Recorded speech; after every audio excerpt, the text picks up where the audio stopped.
ஃப்ரெண்ட்வுட்ஸ் நேயர்களுக்கு வணக்கம்.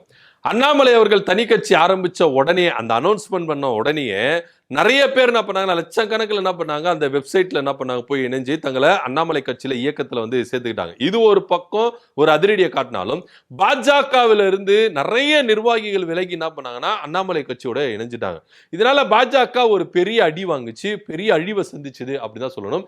மாநில தலைவர்கள், மாவட்ட தலைவர்கள், ஒன்றிய தலைவர்கள், வட்ட செயலாளர்கள் இப்படின்னு மாநிலத்திலிருந்து, நகரத்திலிருந்து, மாநகராட்சியிலிருந்து, பேரூராட்சியிலிருந்து கொலையா என்ன பண்ணாங்கன்னா நிர்வாகிகள் தங்கள் பதவிகளை வந்து ராஜினாமா பண்ணிட்டு அண்ணாமலை பக்கம் வந்ததை இங்க நம்ம பாக்குறோம். இது உள்ளளவுல பயங்கரமான ஒரு தாக்கத்தை ஏற்படுத்திருக்கு, ஒரு பெரிய பூகம்பத்தை ஏற்படுத்திருக்கு பாஜகக்குள்ள. ஆனா வெளியில வரும்போதே எங்களுக்கு ஒன்னும் அடிப்படையிலேயே, நான் ஒன்னும் அழுவலையே, கண்ணு கலங்குச்சு அவ்வளவுதான் அப்படின்ற மாதிரி தான். எங்களுக்கெல்லாம் ஒரு பாதிப்பும் இல்லைங்க. அண்ணாமலை அவர்கள் பாஜகல ஒரு சாதாரண ஒரு நிர்வாகி, அவர் வெளியே இருந்தனால எங்களுக்கெல்லாம் ஒரு பிரச்சனையும் கிடையாது அப்படின்னு தமிழிசை சவுந்தரராஜன், நயினார் நாகேந்திரன், அதே போல முருகானந்தம் போன்ற தலைவர்கள் என்ன பண்றாங்க, கருத்துக்களை முன்வைக்கிறாங்க. சோ அண்ணாமலை அவர்கள் இவங்க ஒரு பொருட்டாவே எடுத்துக்கல, அண்ணாமலை வந்து ஒரு பெரிய தாக்கத்தை ஏற்படுத்தல, அண்ணாமலையினால எங்களுக்கு ஒரு பெரிய விளைவு இல்ல அப்படின்னு இவங்க மேல்மட்டத்துல சொன்னாலும், அண்ணாமலை போட்ட ஒரு விஷயத்தினால பயங்கரமான ஒரு பூகம்பம் வெடிச்சிருக்குது அப்படின்னு தான் சொல்லணும். அவர் சர்வசாதாரணமா எல்லாருமே நினைச்சிட்டீங்களா, என்ன நினைச்சிட்டீங்க? சோ அண்ணாமலை அப்படின்ற ஒரு நபர் விஸ்வரூபம் எடுத்திருக்கிறார் அப்படின்னு சொல்லணும். ஏன்னா நீங்க 2024 நாடாளுமன்ற தேர்தல் கட்டத்துல அண்ணாமலை அவர்கள் எப்படி இந்த பாஜகவை வாக்கு சதவீதத்துல உயர்த்தினார் அப்படின்றது எல்லாமே நம்மளுக்கு தெரியும். சோ அப்படி இருக்கும்பொழுது 18 மாதங்களா நான் என்ன பண்ணேன், இந்த பாஜகக்குள்ள உட்கட்சி பிரச்சனையில நான் அதிகமா சந்திச்சேன், பயங்கரமான ஒரு வேதனைக்கு போனேன், மன அழுத்தத்துக்கு போனேன் அப்படின்றத அவர் என்ன பண்றாரு, முன்வைக்கிறார். சோ அப்படி இருக்கும்பொழுதுதான் நான் முறைப்படி, தமிழர்கள் முறைப்படி என்னை வளர்த்து ஆளாக்கிய என் தலைவர்களான அமித்ஷா கிட்ட போயிட்டு நான் முறைப்படி என்ன பண்ணேன், ராஜினாமா கடிதத்தை கொடுத்துட்டு வெளியே வந்த. டெல்லியில இருந்தே இவர் என்ன பண்றாரு, அந்த நியூஸ் தமிழ்நாட்டுக்கு வரவே இல்லைங்க, அவரு டெல்லியிலே என்ன பண்றாரு, அந்த வெப்சைட்டை ஓபன் பண்றாரு, வீடியோ போடுறாரு.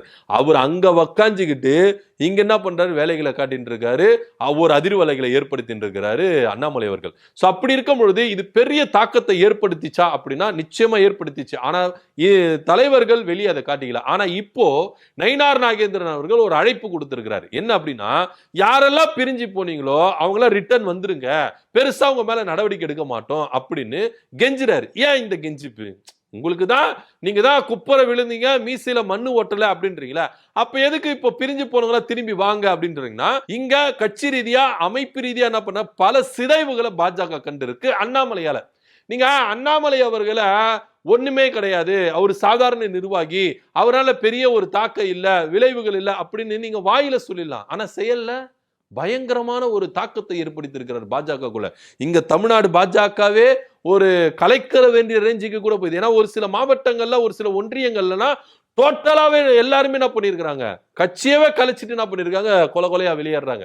சோ அந்த மாதிரி ஒரு சூழ்நிலை எல்லாம் இங்க நம்ம பாக்குறோம். சோ அப்படி இருக்கும்பொழுது இப்போ பாஜக மாநில தலைவரா இருக்கிற நயினார் நாகேந்திரன் அவர்கள் எதுக்கு அழைப்பு கொடுக்கணும்? அவரு சொல்றாரு, நீங்க பெரிய பதவியில இருக்கிறவங்களும் சரி, சின்ன பதவியில இருக்கிறவங்களும் சரி, யாரா இருந்தாலும் நீங்க என்ன பண்ணுங்க, திரும்பி வாங்க, நாங்க என்ன பண்ண மாட்டோம், உங்க மேல நடவடிக்கை எடுக்க மாட்டோம். ஏன்னா ஒரு கட்சியை பொறுத்த வரைக்கும் எடுத்துட்டீங்கன்னா, ஒருத்தர் எந்தவித முன்னறிவிப்பும் இல்லாம கொள்கைக்கு ரீதியாகவோ இல்ல அந்த கட்சிக்கு எதிராகவோ செயல்பட்டா அவங்க என்ன பண்ணுவாங்க, கட்சி என்ன பண்ணும், அவங்களை கட்சி விட்டு தூக்குவாங்க. இல்ல ஒரு சிலர் என்ன பண்ணுவாங்க, ராஜினாமா பண்ணிட்டு போயிடுவாங்க. திரும்பவும் அவங்களுக்கு வந்தாங்கன்னா அந்த பதவி அவங்களுக்கு கொடுப்பாங்களா, அந்த மரியாதை அங்க இருக்குமா அப்படின்னா அது ஒரு பெரிய கேள்விக்குறி. உதாரணத்துக்கு அதிமுக எடுத்துக்கோங்க. 25 எம்எல்ஏக்கள் என்ன பண்ணாங்கன்னா எடப்பாடி பழனிசாமிக்கு எதிராக இருந்தாங்க. அப்போ அவர் அதிரடியா என்ன பண்ணாரு, பதவியை பறிச்சாரு. எஸ்பி வேலுமணி பதவி, சி.வி. சண்முகம், சி. விஜயபாஸ்கர், தங்கமணி, நத்தம் விஸ்வநாதன் போன்ற பதவிகளை எல்லாத்தையும் என்ன பண்ணாரு, பறிச்சார். திரும்பவும் இவங்க எல்லாருமே என்ன பண்ணாங்க, அதிமுகக்குள்ள வந்தாங்க. அதிமுகக்குள்ள வந்தாலும் அந்த மரியாதை அவங்களுக்கு இருந்ததா, அந்த பதவி அவங்களுக்கு போயிச்சா அப்படின்னா அது ஒரு பெரிய கேள்விக்குறியாவே இருந்தது. ஏன்னா இன்னமும் எடப்பாடி பழனிசாமி இவங்க எல்லாரையும் நம்பாம தான் இருக்கிறார். சோ அப்படி இருக்கும் பொழுது ஒரு கட்சியில தானாக முன்வந்து வெளியே போனாலோ இல்ல கட்சி தலைமை அவங்களுக்கு வந்து அதிரடியா நடவடிக்கை எடுத்தாலும் திரும்ப அவங்க உள்ள வரும்போது மன்னிப்பு கடிதம் கொடுத்தே உள்ள வந்தாலும் திரும்ப அவங்களுக்கு அந்த பதவி கிடைக்காது, அந்த இடம், அந்த மரியாதை உங்களுக்கு கிடைக்காது அப்படின்றது நிதர்சனமான ஒண்ணு, பிராக்டிக்கல் லைஃப். ஆனா இங்க நயினார் நாகேந்திரன் அவர்கள் சொல்றாரு, யாரெல்லாம் பிரிஞ்சு போனீங்களோ ரிட்டர்ன் வாங்க. ஒரு மாவட்ட செயலாளர் பிரிஞ்சு போனீங்களா ரிட்டர்ன் வாங்க, திரும்ப உங்களுக்கு அந்த மாவட்ட செயலாளர் பதவி தரேன். ஒரு மாநில தலைவர்ல இருந்து நீங்க வெளியே போனீங்களா திரும்ப உள்ள வாங்க, திரும்ப அந்த பதவி தரேன். வட்ட செயலாளர் போனீங்களா வாங்க, திரும்ப அந்த பதவி தரேன். ஒன்றிய செயலாளர் போனீங்களா திரும்பி உள்ள வாங்க, உங்களுக்கு அந்த பதவியை கொடுத்துறேன். எனக்கு வேண்டாம், நான் எந்த நடவடிக்கை எடுக்க மாட்டேன், நீங்க வந்தா மட்டும் போதும் அப்படின்ற ரேஞ்சுக்கு அழைப்பு கொடுக்கிறாரு நயினார் நாகேந்திரன். அப்போ இதை வச்சு பார்க்கும் பொழுது அண்ணாமலை அவர்கள் ஒரு தாக்கத்தை ஏற்படுத்தாம இருக்கிறாரா? அண்ணாமலை அவர்களால தனி கட்சி ஆரம்பிச்சதுனால பாஜகவிற்கு இது ஒரு பேரழிவு இல்லையா அப்படின்ற பல கேள்விகள் இங்க இருக்குது. சோ இதெல்லாம் வச்சு பார்க்கும் பொழுது அண்ணாமலையை பார்த்து பாஜகவினர் பயப்பட்டாங்க, உண்மையிலேயே பயப்படுறாங்க. நயினார் நாகேந்திரன் சொல்ற ஸ்டேட்மெண்ட் படி பார்த்தா எதுக்கு கூப்பிடணும்? உங்களுக்கு தான் கட்டமைப்பு இருக்குல்ல, உங்களுக்கு தான் அமைப்பு ரீதியா சில விஷயங்கள் வச்சிருக்கீங்களா, உங்களுக்கு தான் லட்சக்கணக்கான கோடிக்கணக்கான உங்களுக்கு தொண்டர்கள் இருக்கிறாங்களே, எங்க முடியல. இப்போ உதாரணத்துக்கு 2024 கட்சியை ரெனோவேட் பண்ணணும் அப்படின்றதுக்காக உறுப்பினர் ஃபார்ம்ல கிட்டத்தட்ட 50 லட்சம் உறுப்பினர்கள் அப்படின்ற ஒரு டார்கெட் கொடுக்கப்பட்டது. ஆனா 10 லட்சம் தான் இவங்க வந்து என்ன பண்ணாங்க, அச்சீவ்மெண்ட் பண்ணாங்க. சோ அப்படி இருக்கும் பொழுது இந்த 10 லட்சத்திலேயோ இருக்கிற உறுப்பினர்கள் எல்லாருமே, பெரும்பாலான உறுப்பினர்கள் என்ன இங்க போயிட்டாங்க, அண்ணாமலை கிட்ட போயிட்டாங்க. இப்போ அண்ணாமலை வந்து அந்த வெப்சைட்லயே 10 லட்சத்தை கடந்து என்ன பண்ணிட்டாங்க, உறுப்பினர்கள் போயிட்டாங்க.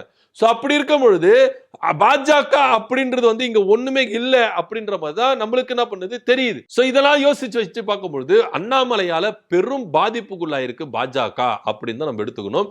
சோ இதை உணர்ந்துதான் நயினார் நாகேந்திரன் அவர்கள் என்ன பண்றாருன்னா, திரும்பவும் வாங்க அப்படின்னு எல்லாருக்கும் ரெட் கார்பெட் போட்டு என்ன பண்றாரு, கூப்பிடுறாரு. ஆனா ஒருத்தரும் வரமாட்டேங்கிறாங்க, அதுதான் நிஜம்.